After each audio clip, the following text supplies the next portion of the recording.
ပိုင်း6ရဲ့အစမှာတော့တစ်ခုလုံးဖုံးလွှမ်းထားတဲ့အနက်ရောင်မော်မုံတွေကိုမြင်တွေ့ရပါတယ်။ဒီမော်မုံတွေကနိုင်ငံအတွက်အန္တရာယ်ကြီးတစ်ခုဖြစ်ပြီးတော့သူတော်စင်ပဲဖြစ်တဲ့အစစ်မကပဲတန့်စင်ပေးနိုင်မယ်လို့လူတိုင်းကယုံကြည်ထားကြတာမလို့အစစ်မကိုပဲအားလုံးကအားကိုးနေပါတယ်။ Ash ကခွန်တိုကိုအကာအကွယ် Magic Barrier တစ်ခုပေးထားပြီးတော့ကျန်တဲ့အဖွဲ့သားတွေကမော်မုံတွေထွက်နေတဲ့တစ်ပင်ကြီးစီကိုချီတက်သွားကြပါတယ်။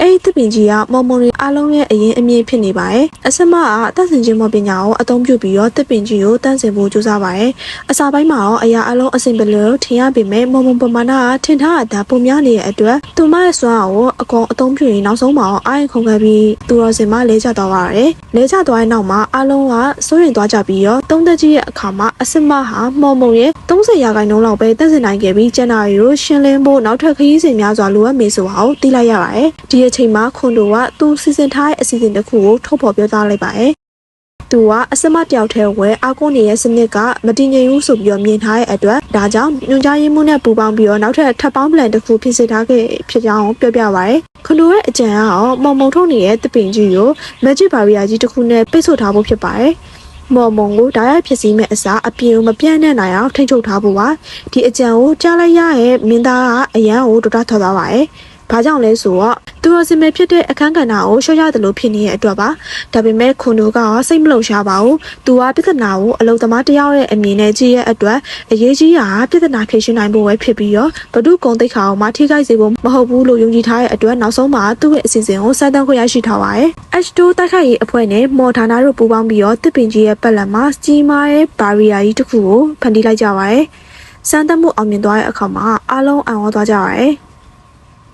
်မော်မုံတွေကဘယ်ရီယာအပြင်ကိုမထွက်နိုင်တော့ပဲအနေရကိုထိန်းချုပ်နိုင်သွားပါတယ်။ S တောင်မှဒီလိုနီးလန့်ကိုဘယ်သူမှမစင်စားခဲ့ဘူးရဲ့အတွက်လုံးဝအောင်အံ့ဩနေပါတယ်။အဲဒီနောက်မှာအကုန်လုံးနန်းတော်စီကိုပြန်လာကြပြီးတော့အနားယူကြပါပါတယ်။ခွန်တိုရဲ့အစီအစဉ်အလုပ်ဖြစ်ခဲ့တဲ့အပေါ် S ကရှူးရှူးနေပြီးတော့အလိုအကြောင်းပြောနေတဲ့ခွန်တိုရဲ့အပေါ်ကို S တယောက်အုံမိုးလိုက်ပါရတယ်။ခွန်တိုစိတ်ထဲမှာတော့သူဟာ S ကြောင့်သာအသက်ဆက်ရှင်နေရဖြစ်ကြောင်းကိုတွေးနေတဲ့အချိန်မှာပဲAsh ကခွန်တိုရဲ့အင်ဂျီရဲ့လက်ထုတ်ထည့်လိုက်ပြီးလုပ်ငန်းစပြီးတော့စေကူမမဲ့အချိန်မှာပဲတူးညင်ကြရေးမှုကရောက်လာပြီးတော့ကိစ္စကြီးကတန်လင်းဖြစ်သွားပါတယ်။ဘာပဲဖြစ်ဖြစ်စေကူမယ်ဆိုပြီးတော့ခွန်တိုစားနေ Ash အတွက်တော့မျက်ရည်နဲ့ဆက်ပေါ့နော်။ဝမ်းသာပါတယ်။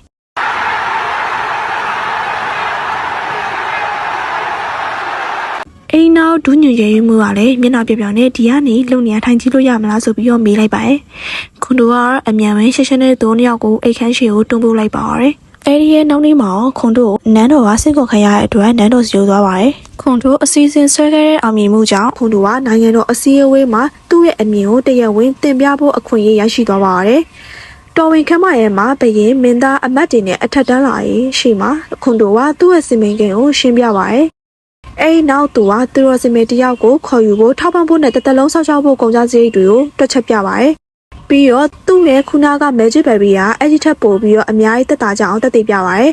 ်ခွန်တိုကပြဿနာကိုစိတ်ခံစားချက်နဲ့မကြည့်ရဲစည်ရင်အင်းနဲ့အချက်လက်တွေအသုံးပြုပြီးတော့တင်ပြနေတဲ့အတွက်အမတ်တရောင်မှလုံးဝပြန်မပြောနိုင်ကြပါဘူးဒီအချိန်မှာသူတော်စင်မေမကလည်းရင်ဝန်းဝန်းထွက်ပြောလာပါရယ်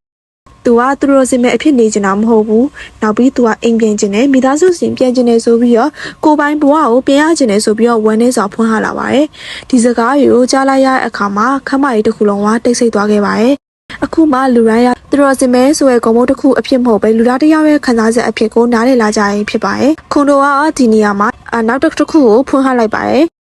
အဲ့ဒါကတော့ဒုညင်ကြားရေးမှုကမူလကဘာကိုပြန်ပို့နိုင်မဲ့အစီအစဉ်တစ်ခုကိုစတင်သူတည်တနာလုပ်နေပြီဖြစ်ပြီလို့ပြောလိုက်ပါတယ်။ဒါဟာခွန်တိုနဲ့သူတော်စင်မေမတို့အတွက်မျှော်လင့်ချက်အသစ်တစ်ခုဖြစ်လာပါတယ်။ဘယင်ကလည်းခွန်တိုရဲ့အစီအစဉ်ကိုနားလည်သွားပြီးဒီအမြင်ဟာနိုင်ငံတော်ရဲ့အနာဂတ်ကိုပြောင်းလဲနိုင်တယ်ဆိုတော့သဘောပေါက်သွားပါတယ်။အဲဒီနောက်မှာသူတော်စင်မေမကနန်းတော်တင်မှာမနေချင်တော့အောင်ပြောပြီးတော့ခွန်တိုနဲ့အတူတူအလုပ်လုပ်ချင်တယ်ဆိုပြီးတော့ပြောပြပါတယ်။ဒါပေမဲ့မင်းသားရောသူတော်စင်မေပြန်တော့မှကိုသိနေတဲ့အတွက်အရန်အောင်မှဝန်းနေရပါတယ်။ဘာလို့လဲဆိုတော့မင်းသားသူတော်စင်မေကိုစတွေ့ကြရချစ်နေပြီလို့ပါ။မင်းသားကလည်းသူတို့စင်မဲပြောဖို့အတွက်နန်းတော်အပြင်ဘက်မှာနေဝင်ပေးလိုက်ပါရယ်။အဲဒီနောက် Ash ကခွန်တော်စီလာပြီးတော့အလုပ်တွေဖိမလုပ်ဖို့တေချာတတိပေးရင်လည်းအပိုင်း6လေးရပြီးဆုံးသွားပါရယ်။အပိုင်း9ရဲ့အစမှာတော့ခွန်တိုတယောက်ဈေးရဲမှာနော်လန်နဲ့အတူဈေးဝယ်ထွက်နေခဲ့ပါရယ်။ဈေးဝယ်ထွက်ပြီးပြန်လာတဲ့အချိန်မှာခွန်တိုရဲ့အခန်းရှိလူတွေအများကြီးရက်နေတဲ့အတွက်ဘာဖြစ်လဲဆိုပြီးဝင်ကြည့်လိုက်တဲ့အခါမှာအထဲမှာသူ့ပစ္စည်းဘာမှမရှိတော့ပါဘူး။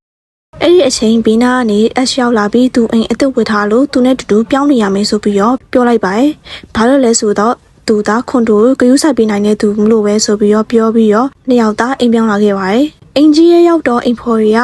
ခွန်တိုတို့ကိုလာကြိုဆိုပါတယ်။ S ကအဲ့ဒီနောက်မှာခွန်တိုကိုအခန်းထဲကိုသူနေရမယ့်အခန်းထဲကိုလိုက်ပို့ပေးပါတယ်။အခန်းထဲရောက်တော့အမော်ဆွဲကူတာပေးဖို့ဆိုတဲ့အကြောင်းပြချက်နဲ့ S ကခွန်တိုပေါ်ကိုတအုပ်ဖို့ပြင်တဲ့အချိန်မှာတကားခောက်ပြီးထမင်းစားဖို့လာခေါ်တဲ့အိမ်ပေါ်အတန်ကိုကြားလိုက်ရတဲ့အတွက်ခွန်တိုတယောက်ကန်ကောင်းသွားပါတယ်။တကယ်တော့အိမ်ပြောင်းခိုင်းတယ်လို့သာဆိုတာသူကနေရိုင်းစားကြလို့ပြောင်းနေခိုင်းရပါထမင်းကိုပြောရပါတချို့ကနာတွေးကြမှာပေါ့ကိုကြီးကရိုးတသားပြောရပါ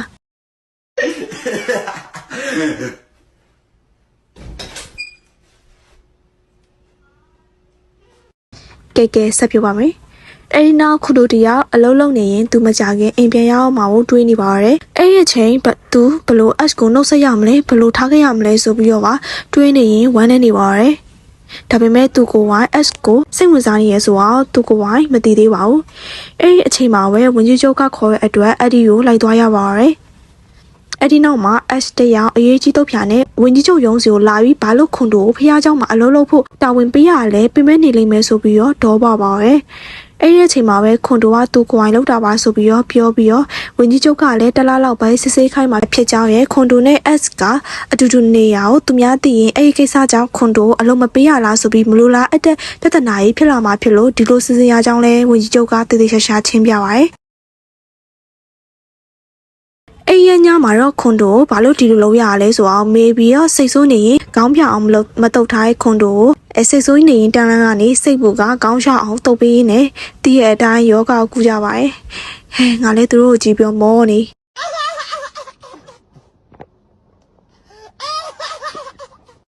နောက်နေ့မှာတော့ခွန်တိုတယောက်ဖះเจ้าကိုသွားစစ်ဆေးရဲ့အခါမှာစပင်အစိမ်းရောင်လေးကောင်လေးကိုတွေးလိုက်ရပါတယ်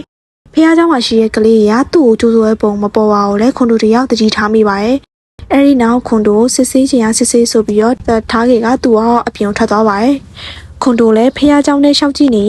စာကြည့်ရိုက်ထဲရောက်သွားကစည်ရင်းတွေကိုကြည့်နေတဲ့အချိန်ဖုန်းတော်ကြီးရောက်လာပြီးတော့ဘသူလဲလို့မေးလိုက်ပါရဲ့ခွန်တိုကအထက်ကစစ်ဆေးရေးအရာရှိစည်ရင်းစစ်ဖြစ်ကြောင်းပြောပြလိုက်ကဒီယိုလာအထက်ကစည်ရင်းလေးစစ်ခိုင်းလို့ဆိုပြီးတော့ပြပြလိုက်ပါရဲ့ဖုန်းတော်ကြီးကသူ့ကိုဘသူခေါ်လာလဲပြောတော့အစိမ်းရောင်စပင်းနဲ့ကောင်မလေးခေါ်လာကြအောင်ပြောပြကဖုန်းတော်ကြီးကကောင်မလေးကိုမပြောတဲ့အတွက်ခေါ်ပြီးတော့စူပါတော့ရဲ့